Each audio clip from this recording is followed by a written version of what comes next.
right, introduce yourself. Lance Miller, sexton of the Fair Play Cemetery. And this is a highly compensated position with good benefits, right? Yes, I've spent a lot of money out of my own pocket. All right, well, this is Lance, and I'm Mike. I'm the president and co-founder of Save the Graves. And Lance has generously agreed to join us here today on our South County Cemetery tour, stop number 1. I've got some history of fair play and a little bit about the cemetery, but why don't you just talk about what you do as a sexton? Okay, so I come up here, about every month, and I haul the garbage out, and I fix things, the gate, and things like that. And but when we do our cleanup about 2 weeks before, I get some help, and we limb, and we do other things, because we just want people to, clean the leaves up. So we bring tarps, and rakes, and people all over, and we take them outside the cemetery. We've been dumping them over there in that section because it's a big gully, and my friend owns the property all around it, so he said, start dumping them there, and we'll, eventually it won't be a big gully. But it takes a long time. But the place looks great, so good job. Thank you. All right, so the town of Fairplay, this is where you really need to fix me. I think it was right there, this side of the road. I think we drove through downtown Fairplay on the way here. Fairplay was up the hill, and that first road you can take to the right, it's called, it used to be Goggers Road, and there was a big hotel up there. That burnt down about 20 years ago. That was the last remaining part of Fairplay. And if you look at the pictures, it's up and down like this, so man, when it rained, you just had nothing but mud. And that's what most of the pictures show, is wagons trying to get through the mud, and people. In early Fairplay. It was a terrible place for the town. Yeah. Well, that's okay, because it burned down twice. So this is one of the most picturesque rural cemeteries in the area. It's managed by the county, which is still selling plots. But as of early 2020s, you have been taking care of it. Kudos to Lance. There are lots of hand-carved, signed headstones here from the mid-19th century. Most are still standing. Earliest, according to my records, is 1863. The community flourished in the 1850s, so it's safe to assume that there are earlier burials in and around the cemetery, and you started to talk about that in the parking lot. Yeah. Do you have any knowledge of or record of burials outside the boundaries that you know of confidently? Yes, I have seen a couple of markers out in the parking lot. All they are is a metal stake that's sticking up about that far. The little stakes. Yeah. And every once in a while you see something, so they're down there. So the county did ground penetrating radar in 2001. They did it inside this but perimeter. They do it inside the perimeter. And that's the same thing for development too. They make developers do ground penetrating radar inside the fence. The fences are put up by somebody later in on 1930 or something. Yeah. And they didn't know where they said, let's just put the fence here. We've got funding for 20 this X yards of fencing, so let's put this much up. This group that came and put the fence up was they got the lodge there on the corner of Missouri Platte Road and the Oddfellows. No, not Oddfellows. The Lions? Lions, yeah, the Lions Club. And they've come here and done several things. They built us some benches, and that's nice. But they got a new president. And ever since then, we haven't heard from them. Yeah, well, why was the town here to begin with? Why was the town here to begin with? The gold rush. Yeah. And you know how Fairplay got its name? Because they had a couple of gambling halls here. And I don't know if they had a name before Fairplay, but they thought, if we name this Fairplay, because all the other casinos or card rooms are cheating them, they'll come here. And then you got, all these other towns, Indian Diggins and stuff, and they would, so there was a lot of stuff going on out here. It was all logging and mining. There was gold here. That's what put the roads here. The county just came along and paved them.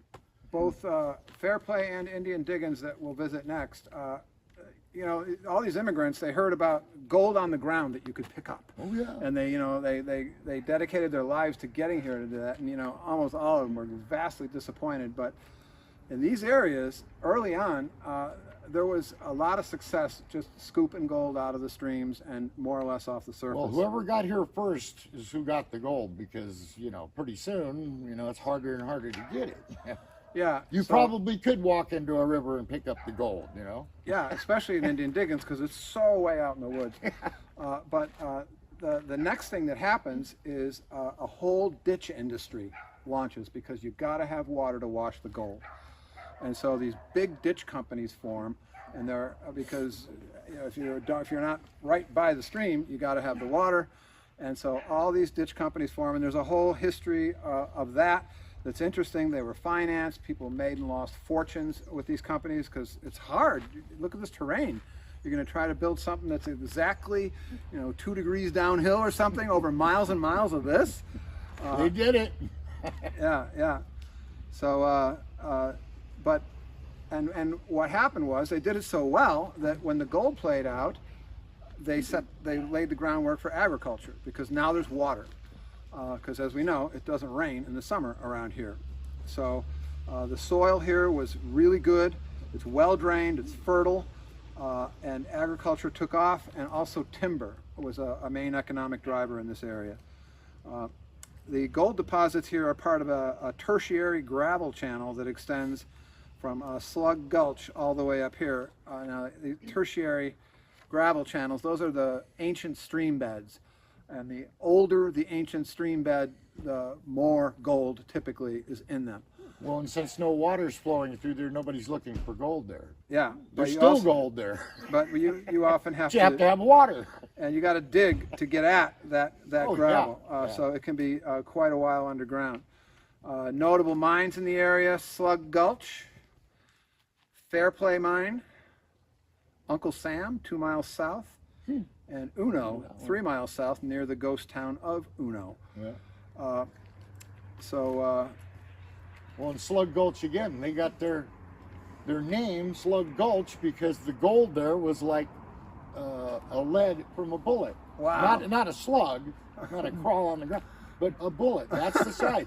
And then there was another guy, and I don't know if that was his name, Peabody, but it was his gold was pea size. It was round and like that. So all these guys had different kind of gold. okay, you heard it here. I always thought Slug Gulch was actually named for slugs. Nope. No. No. I thought it was gunshot slugs. Who knows? And you know what? These stories, some of the stories I uncovered in doing my research, I found like 3 different versions of the same story with a lot of different details. When we get into the ways to die in Fairplay segment, that's when the creativity really begins. So you have to take everything that you hear from us with a big grain of salt. Oh yeah, this is all stuff that's just been passed down over the years. Yeah, Who knows if it's true, but By 1860 already, Fairplay has evolved from a mining camp, a wild mining camp, to a proper town with a picturesque 1-acre cemetery on the hill. And it's visible in early photos. yep, that's back when they were hydraulicking. Yeah, hydraulic mining was a boon. I mean, we know what we know about hydraulic mining. The thumbnail version is how horrible it was for the, but it was very life-sustaining to places like this. Fairplay in 1881. So hydraulicking was big here and in Indian Diggings. So there's a terrible scar off of Pleasant Valley that you would see from Pleasant Valley. It's called Big Cut. They washed half of a ridge away with it. Big cut. Yeah, there's I some think that massive went scars. until like 1960 or something. It went a long Really? time when Because they they stopped it. made hydraulic 1870. mining illegal back in 1938 or something. 1870s. Oh, 1870s. Yeah, right away. It was the first environmental legislation. in Oh, I'll be California. damned. I mean, there was exceptions, but you know that was when the first there it is. prohibitions began in the I 1870s. used to go with my dad and the guy that was the first Texan here, and we'd go down Slug Gulch and go back off the road, and you could see the land was all dished out. They actually had cannons sitting there still. Oh wow! When I was a kid, they're not there now. Yeah, well, yeah, Brass is expensive. yeah. So anyway, we've in the 1870s and 80s, the farms and ranches are doing pretty good here. They're pretty prosperous. They take advantage of the ditch water, and there's some prosperity here. A school district forms. That's always kind of the barometer of these places when they get real. When do they get a school? And then, of course, when do they get a post office? But Fairplay School District is organized in 1890 and goes all the way till 1958 when it merges with the Pioneer School District. Where, do you know where the Fairplay School was, by any chance? It was right up the road here. It was, you know, if you go out to Fairplay Road and go up the hill, it's up there about halfway up the big hill on the right, or on the left. Is it still standing? It's still standing, but they took the bell tower off of it and did some stuff. They still have the stage in there, though. And they just set stuff up there, you know, and I'm like, Even in there? yeah. Is it Well, private? why? Well, we actually asked to look. Is it a private, so it's a private? Oh, yeah, no, it's been, that house has sold probably 2 or 3 times now. Yeah, yeah. And another problem that we have with our cultural resources, they're private, and they turn over, and, you know, some people respect it and celebrate it. We've got some actually in the crowd here that have done that. The Blair House, totally restored, thank you.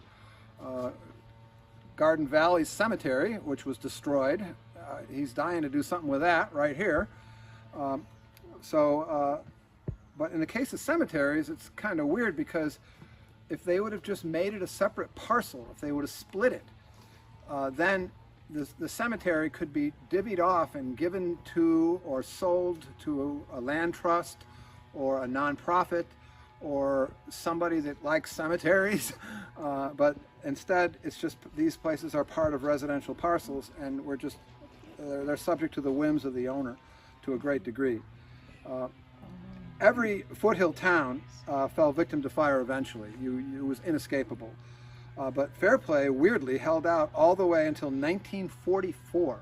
It avoided all the fire. I mean, the fires swept through the foothills in the 1850s. You know, like Placerville burned twice. Was it 58, 56? Anybody? 56 twice. 56 twice. So Fairplay makes it to 44. And then most of the town burns, and the rest burns up in the 1950s. Got anything to add to that? It's news to me. All that's left of the original town site is the cemetery on the hill that you are standing in. All right. We already said lots of the graves are still standing. We're good there. Earlier burials. All right. The area's seen a resurgence since 2001. Okay, any guess as to what industry cropped up in Fairplay in 2001? I know! Grapes! Yes, huge resurgence of agriculture. This time it's hundreds of acres of prime vineyards. So a funny thing happens then. Over years, the original name for the town, Fair Space Play, 2 words, had been shortened into 1 word, Fairplay. Yes, and Joyce Smith hated that. We're going to talk about Joyce in a minute. The wine people, in conjunction with the Somerset postmaster, apparently, got the place returned to its original spelling, which is 2 words. And so their mail could again be addressed to Fairplay instead of Somerset. And anybody that lives in Cameron Park or Shingle Springs might have had this. There's huge areas of confusion there with regard to the post office and where you actually live. Anyway, but now it's got wineries, which of course are all really struggling now. The wine industry is in a deep, deep recession. All you beer drinkers are to blame for that. But Christmas trees and flower farms, bed and breakfasts have also taken off. And I wanted to just give credit to Doug Noble, who is a researcher and a writer for the Mountain Democrat. He documented a lot of this. There's some wildlife. There's some wildlife in the cemetery there. Little family of deer crossing the meadow. I think we should look around at some of the graves. And the guys that did this were Sacramento stone carvers, and they did huge mantles and columns and things. And that's how they made their living. But those gigs were kind of, you know, hard to come by, and so they filled the rest of the time making headstones. And so some of them signed their headstones. So this is an example right here of a signed headstone. This one's signed by a guy named J.L. House, who is actually not one of those guys, but he was a local guy in Placerville. He actually was in Folsom and then Placerville that created headstones for the working man. And he's an interesting story. I'll try to tell it very briefly.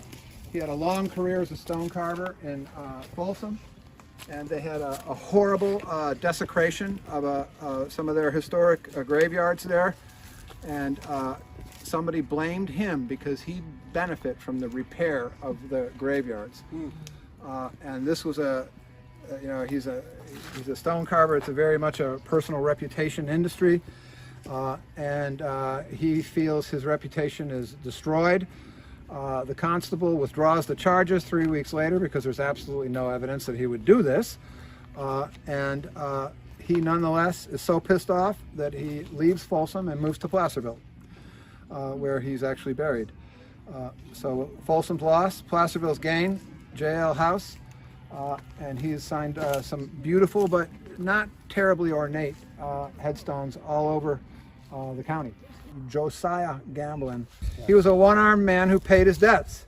He lost his arm in a mining accident. He was actually mining at the Crystal Caves that we were talking about. Lost a fortune, owed everybody in town money, and then lost his arm, and he left town. But he kept track of all the money he owed, $3,500. He went off, worked for years, came back and paid every single person back. Wow. And then finally died as an old, much-loved man.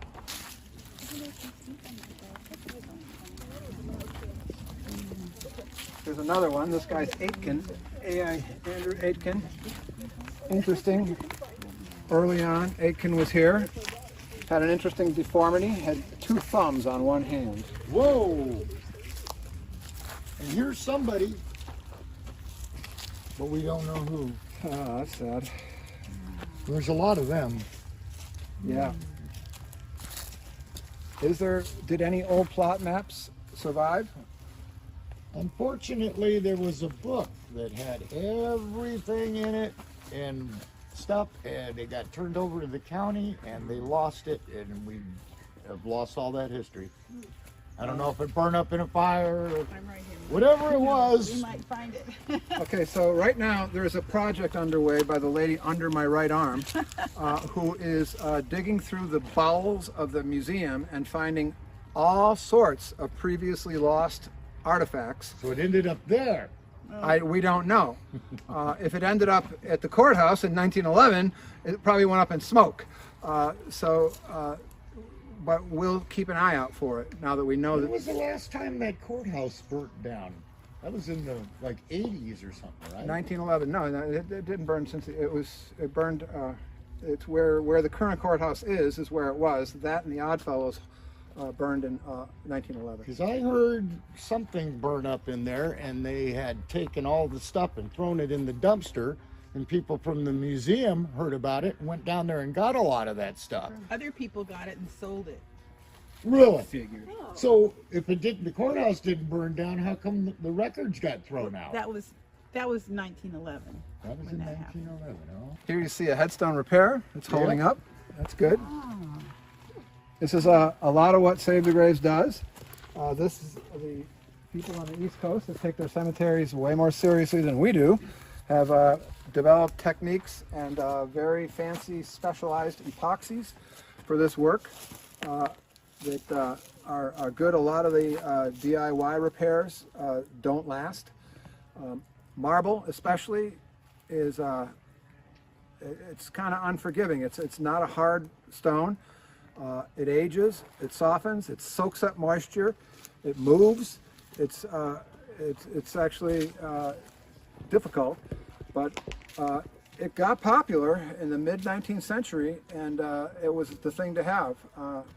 Later, granite became the replacement, at least in cemeteries, certainly on countertops. Yeah, we have one of our predecessors, a researcher, spent half of her life reverse engineering those death records that burned up in 1911, researching all the probate records, researching all the newspaper archives, researching sources I didn't even know existed, and she posted a lot of her work on Find a Grave.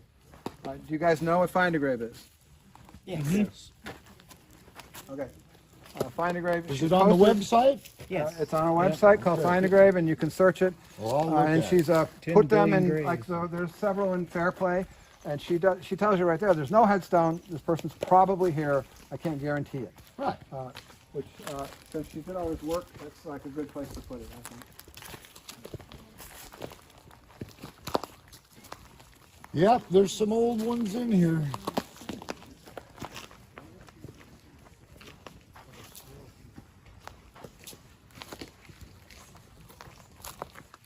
The Buckners. Yep, there's a How Buckner. often do you get a new burial in here? Not very often, maybe 2 or 3 a year. So, The last one was right up there in that corner up there. I do have information on this guy here, John Buckner, died in 1905. Ways to die: blood poisoning. He had a bruise on his leg, and a week later was dead of blood poisoning. Wow. So didn't get the right antibiotics, didn't get him soon enough. Died in 1919. John Durfee drops dead while working in the woods. He was in his late 60s, and he sat down and Fell over. fell over. Done. A heart attack to me. They said he was a weak heart. These people worked themselves to death, basically. That's how hard life was. Oh man, they were workers. That's also one of the reasons that we can't do now. I mean, it's one of the reasons the fraternals took off as much as they did, because in the pre-safety net era, the lodge would take care of your family and maybe bury you. You know, if nobody had run off with all the money lately, which was also a problem.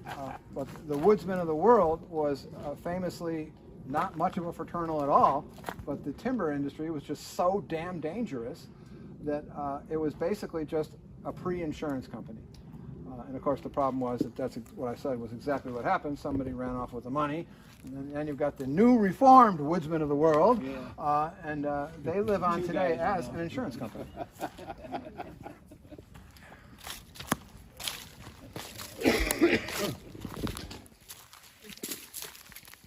This is a country, what I call a country cemetery, and what's beautiful about it is that it's not that organized. People leave findings, grave findings.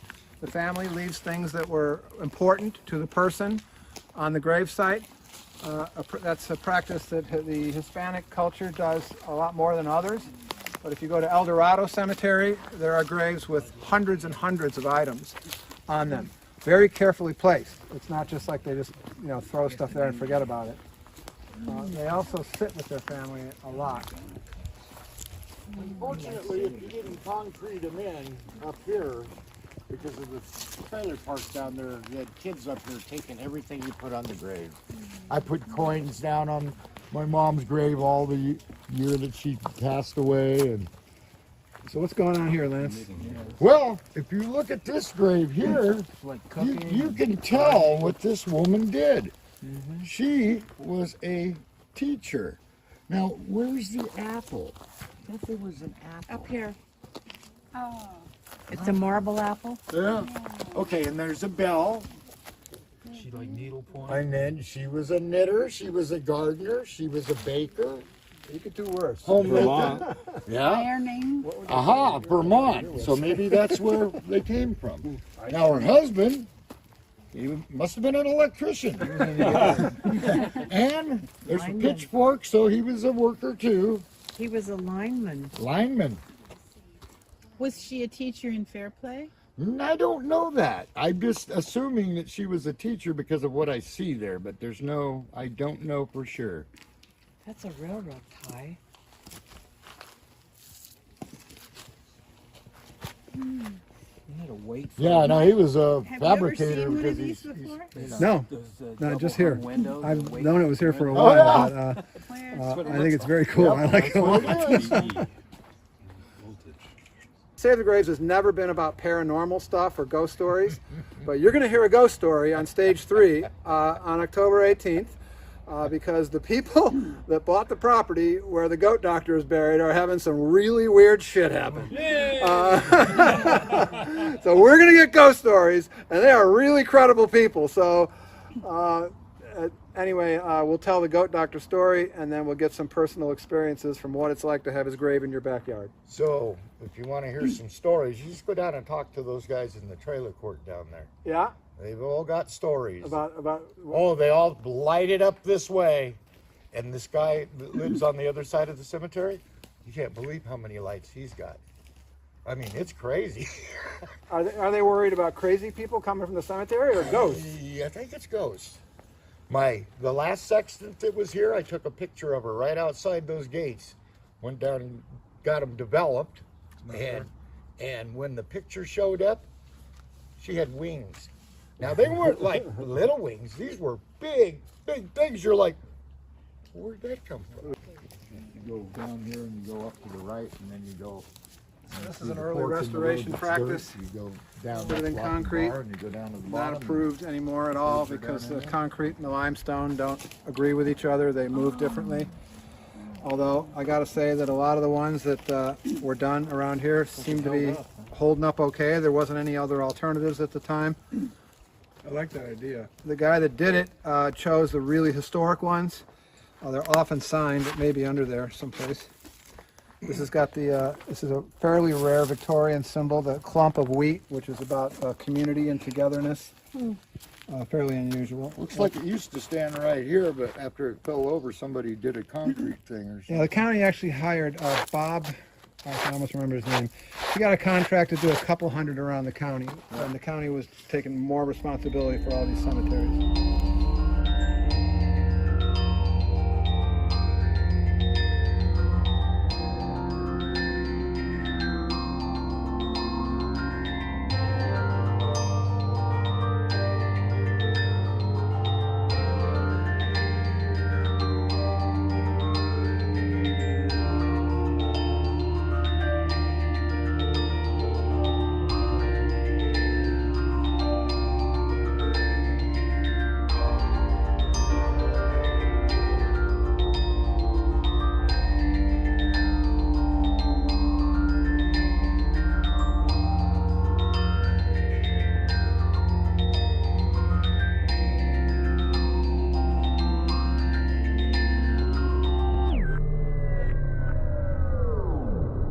Pointing out a recent burial.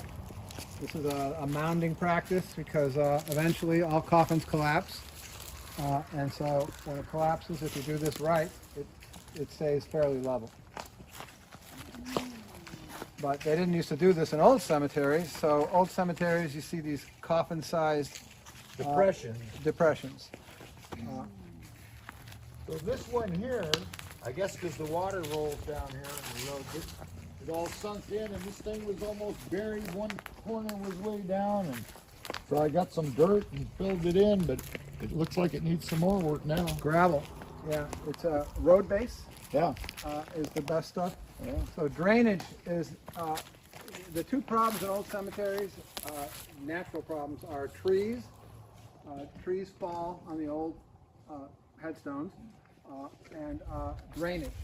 So here you see a natural drainage path, and it'll undermine the big ones, and they fall over.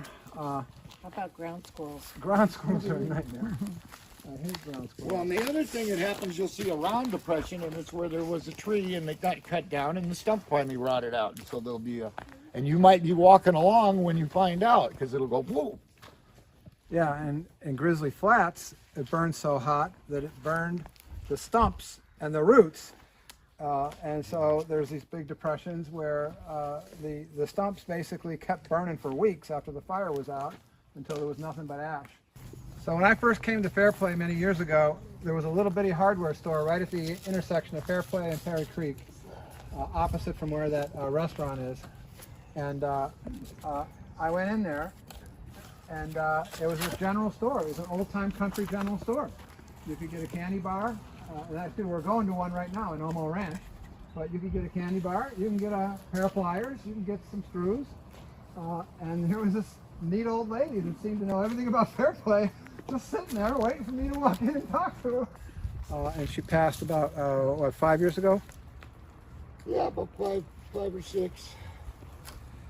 Or 10. But So her husband, Clifford, he was the second sexton at the cemetery, and then passed on to Joyce. And she had a little niche put in when he was buried, because she always wanted to go right there at his feet. I'm like, okay, we'll do it. And he's the guy that owned the trailer park and the cave property, you're saying? Yeah, and he owned the hardware store and the general store. They sold the general store and built the hardware store. Okay, I think the general store was long gone before I showed up. Yeah. Well, it went through, I don't know how many, 5 or 6 owners, and So I like to show this because to me this is the way it should work. The community's engaged. The families, there's enough families still here that care about the place. That they're coming out and they're putting flowers on, and you know, when they see that something's blown away, they try to pick it up and put it where it belongs, you know. it doesn't stay nice for very long. There's a lot of the beast. A lot of things that happen up here. I got kind of a love-hate relationship with the plastic flowers. You know, They last till the next Mother's Day. we got Odgers, O-D-G-E-R, a farmer who was sick. Nobody really knew what he had, but he was whining about not feeling good for months. And finally he came into town, went to the store, hung around for a while, walked outside. Somebody saw him sit on a log and keel over. He cut his own throat. Oh my God. So suicides were common. No safety net, no antidepressant medications. People killed themselves routinely, and it's sad. Well, if you're sick long enough, you might pass through your head that thought. Yeah, maybe they're onto something there. Because we're all going to live to be 110. No. Enoch Redding was thrown from a horse and laid on the ground for 3 days before he died. Nobody knows. He was still alive when they found him, so he just laid there and suffered for 3 days because he was way off. So horse accidents are real common, and wagon accidents. Wagons turned over. Wagons didn't like going on the sides of hills and stuff. They like to be flat. And so Enoch Redding was thrown from his horse and died. There's a nice monument back there to the 2 Philbrook kids. They were born with weak hearts. One died at 11, one died at age 13. So what do we got here? This guy, Samuel Sutter, was crushed by a tree. He was a logger, and the tree fell on him. Oh, and then lastly we have French Pete. He was had a little what does it say? He had intemperate habits. He was a drunk, and so he came home and threw open the door of his cabin, crashed in his bed, and tried to light a fire or a lantern or a cigar or something, and burned up.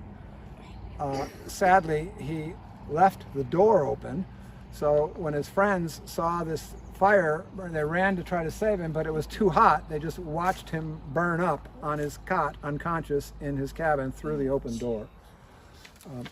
And that story, minus the open door part, is also fairly common.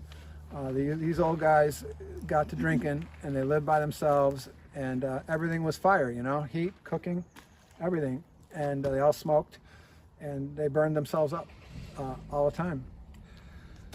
Okay, Lance, where are you? Ooh, Got anything else? that'll do it.